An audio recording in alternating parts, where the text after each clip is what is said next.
ends up discrediting both parties and slows all of the growth down. So what's interesting about intuition and gut check, right, is that for many years, most scientists said, you can't measure that. That's just something that came up with evolution. You know, as we were evolving and we were always going to the Serengeti to get whatever herbs, over time we figure out that when the stars are a certain way, a lion pops up. Therefore, our gut instinct says when there's a star and a certain formation, I'm just not going to go, and that's my instinct. And therefore, because of these patterns, we can't really measure it.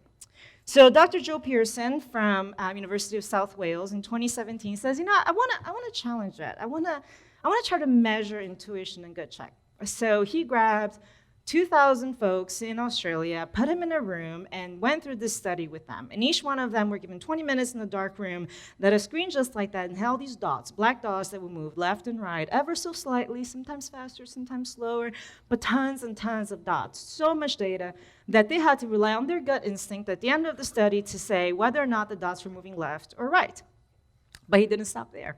He was a tricky man. You see, what he did too is that as the subjects were staring forward into the screen, he had these flashing images on the right or on the left. But they were so fast that the rational brain did not know what was happening. They were just having these images pop up. So on the right side, they had a picture of a really cute puppy. It was so cute.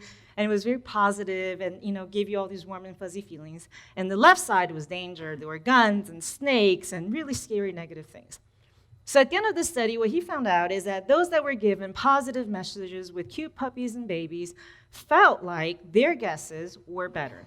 They were more confident about their gut instinct and intuition and felt confident about the answer that they had to give.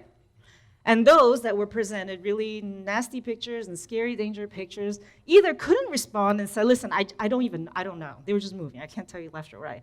Or those that did respond reported that they felt really, really not confident about their response.